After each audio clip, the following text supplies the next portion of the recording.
Well, okay, there we go. Alright, so we got a best of one here, just a ladder game. In the bottom right is the red Terran, it is DeMuslim. In the top left is the blue Terran, same as Be Ready, but really, he's Clem. Junction Thursday at noon. I'm unemployed, so I'll join you. Where is it noon in the world? 5 hours ago? California's 3 hours back. It's still kind of noonish, I suppose. ZombieGrub best combo. Well, thank you very much. You should make sure to tell Blizzard and StarCraft whenever possible that Maynard without ZombieGrub is just not as good, and vice versa as well. Thus, enticing them to always pick us up for all casting jobs. I'm influencing the voters! But seriously. I think, I can't think of anyone who doesn't work well with Maynard. It's not just that he's a hype caster and we're like definitely short on that compared to the, you know, the analytical casters, but more and more I think we need to get rid of the whole, like, there's only two types of casters, because while that is generally the way that it fills up, there's obviously a lot of things that a lot of different people bring to the table, and it's not just being the super hyper analytical person or the super hyper person. Anyways, it's also that Maynard's just a really easy person to work with. My current caster what's the word, bucket list is to cast with Tasteless. I was so close to casting with him for that BlizzCon, and then it didn't work out. We got paired with other people, but I really want to cast with Tasteless.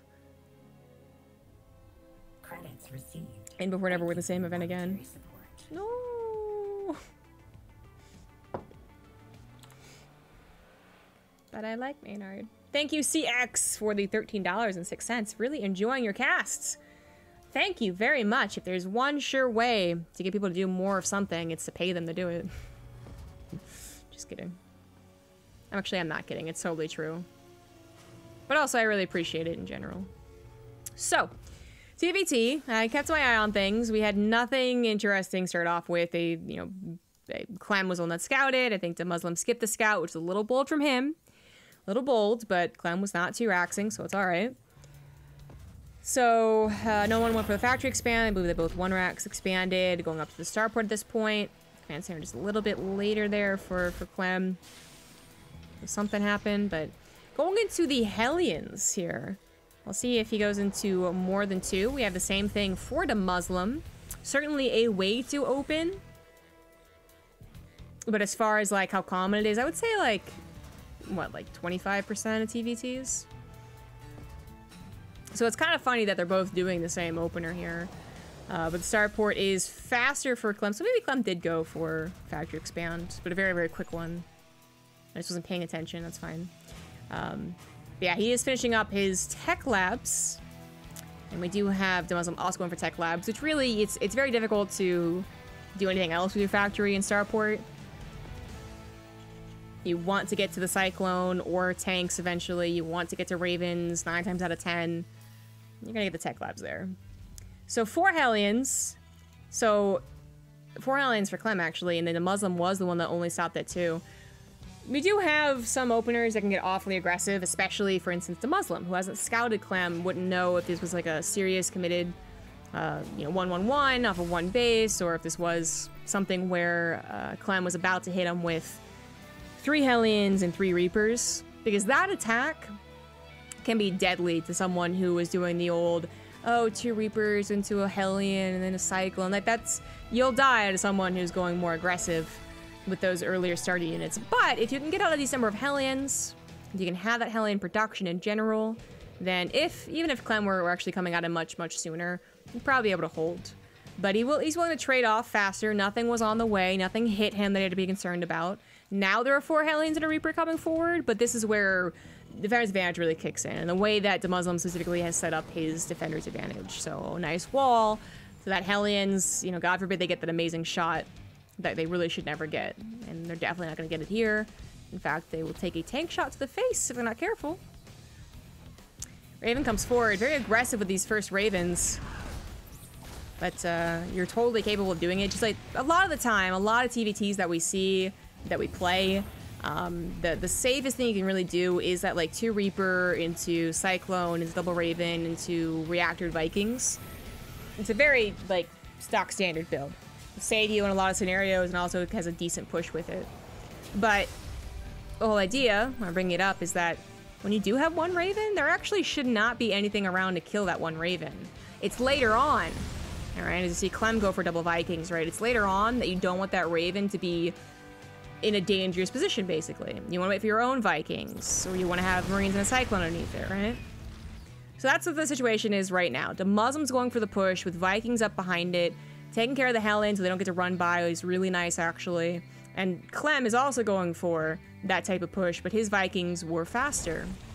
Literally, and also because he's the one on his side of the map, so they're gonna get here faster. So DeMuslim's gotta be really, really careful.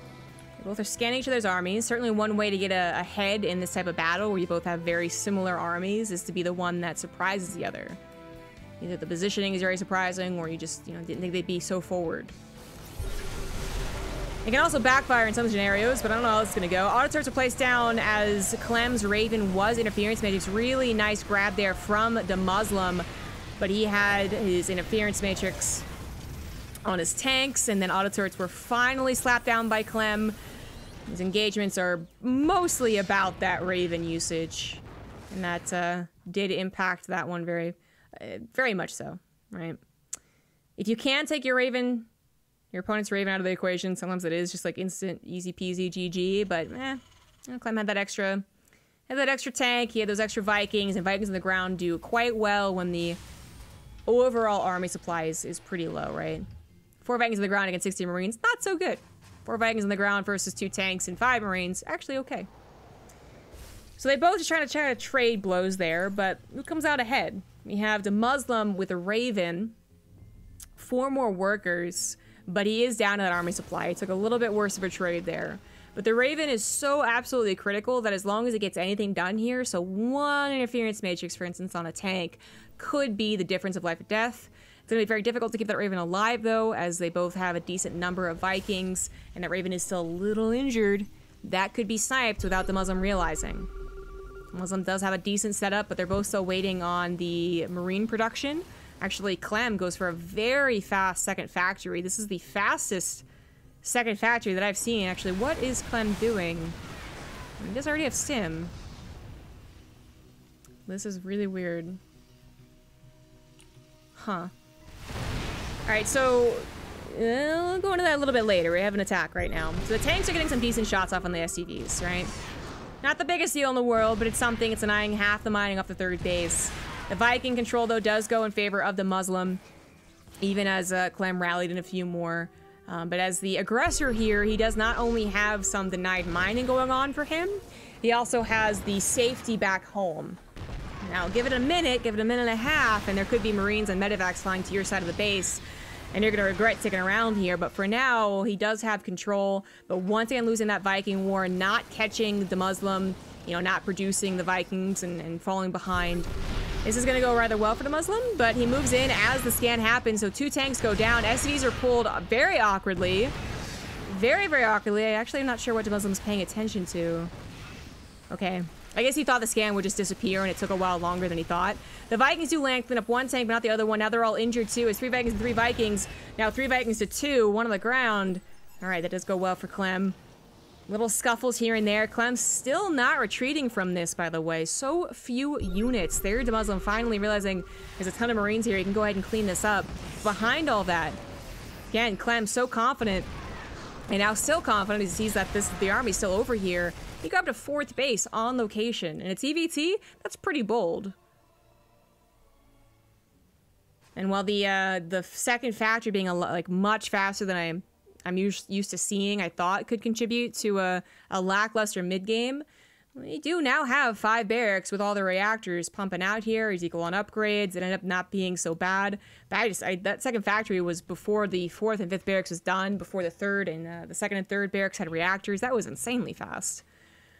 Anyways, Planetary is going to be perhaps even done for this. Now, you still want to go ahead and cover it with your army. There we go.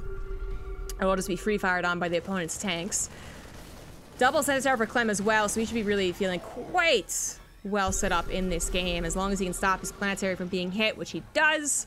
DeMuslim is the one that's going to play catch up here economically, and he's also getting his own sector tower, because we are getting to that point where everyone has a decent number of units. We're not just going to have the main engagements with tanks and Ravens and Vikings, we're also going to potentially have those medevac drops, whether it's one medevac or a Doom drop.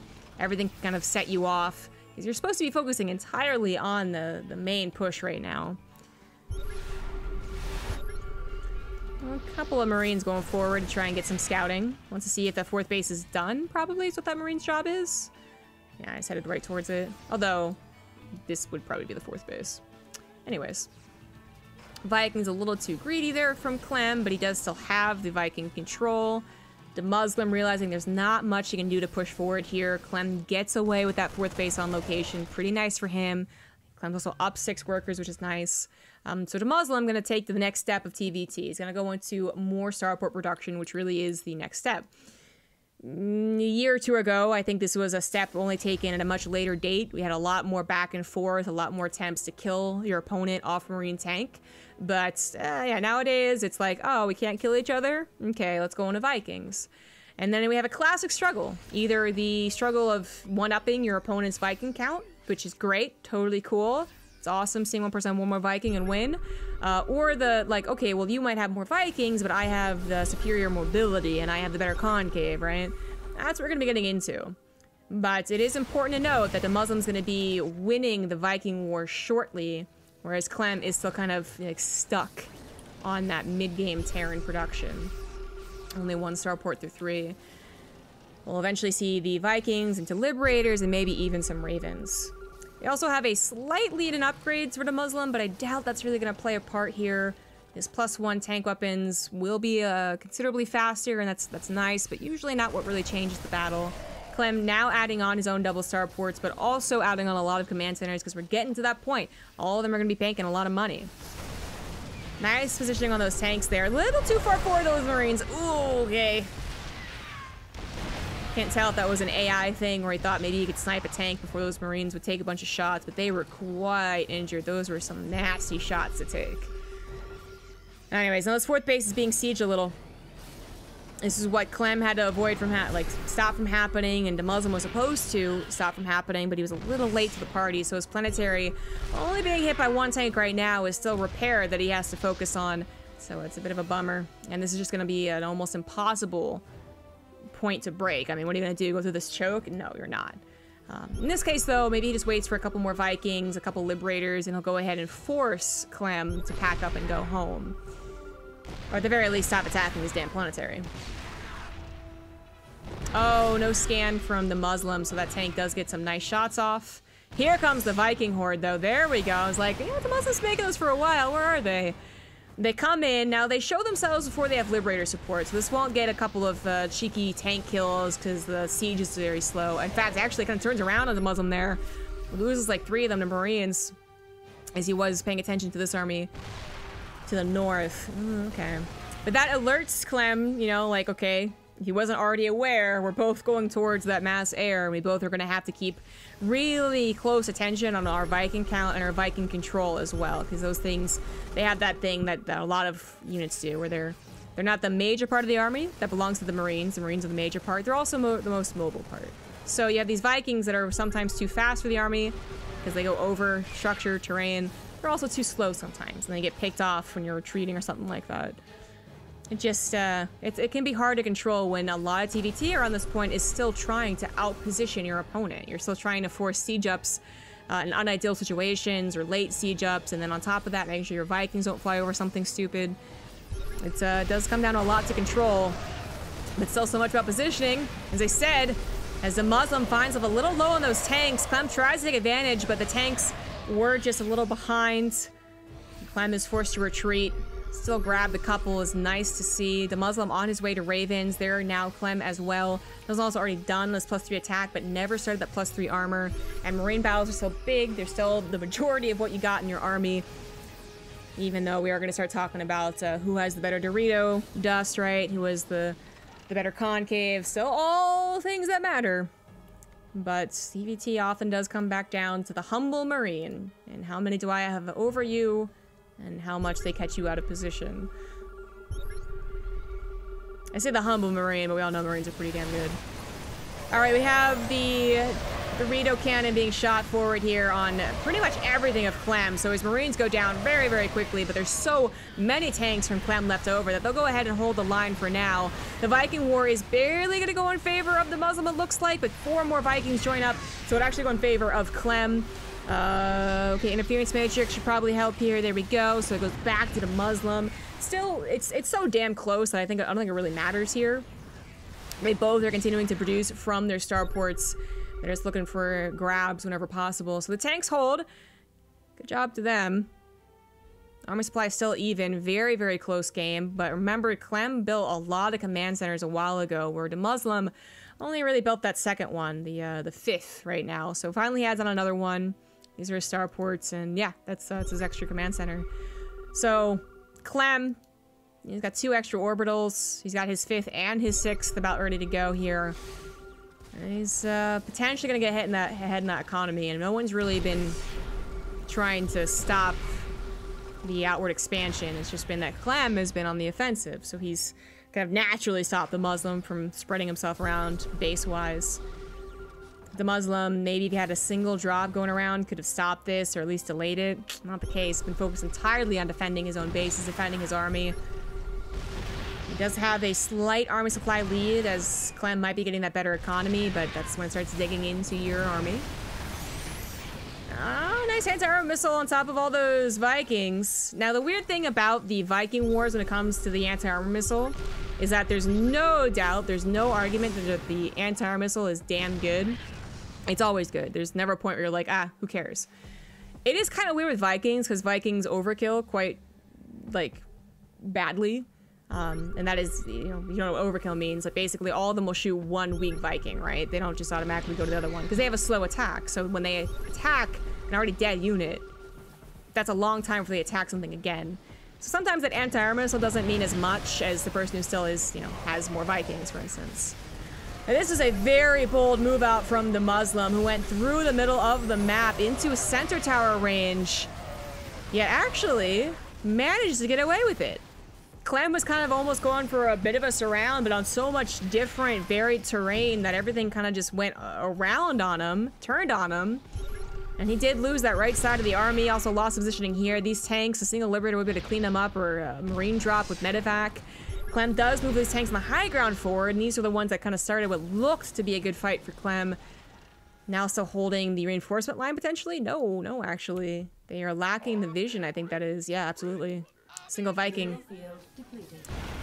Alright, there's the cleanup on the tanks. Clem tried to move them forward, actually, so they weren't as pumped up as they were. These 2 Vikings not going to be able to take care of them.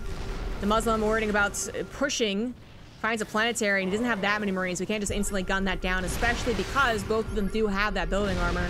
In fact, upgrades pretty even, except the +2 ship weapons goes in favor of the Muslim. Now, the tanks have got to stop targeting the planetary, or they won't be helping out with the Marines, but I guess it didn't really matter. They were all interference measures anyway, so the cannon comes down on the Marines, but it doesn't really matter as the Muslim is forced to retreat back into his tank line. The Muslim with a very aggressive, risky push through there. Didn't really work out, I think, to what he was hoping for. He was left with a, smaller army than he wanted to really push into a planetary, and that planetary did help the hold for sure. So now back to Clem. He's the one pushing forward here. He now has an even army supply, yet still has 20 more workers. The Muslim is trying to get back up in that production. He's only at 5 barracks still, so maybe that's an issue here. Clem did eventually add on extra barracks, so even though, and it's important to do that, even though you have so many factories, so many starports, and you're buying very expensive units with those, you still want to be up to a higher barracks count once you got those 5 bases down, right? So the Remax a little slow there. The Clem not finding opportunity to push in. A really obvious one. Fusion core is now on the way, so we could be seeing more Liberator attempts. Once you get that range, it does get very abusive. Even without range, you can still put your tanks in the right position, and we all know how that goes. But with range, it's even easier, really, to make those Liberators work. I'd be surprised to see battlecruisers, but that's also a possibility. We're getting to the super late TvT that's still pretty damn even though Clem is taking advantages in the economy and the bank. that battlecruisers could be that final step, the final evolution of TvT. That would be a bold move. Battlecruisers are very, very expensive, and they're also very, very slow to produce. And they're not helpful when there's only like 2 or 3 of them, right? So you want to hide them for a long time, or you want to be able to produce them very, very quickly, which DeMuslim really can't do. Although they both are starting to bank because there hasn't been a fight recently. Tons of interference matrix go down. Every single tank is interference matrix, and there's so much damage output from these Marines that every single one of them is going to be taken out. Anti-air missile from DeMuslim's Ravens, but you can't push into the tanks. Like, that doesn't help you that much.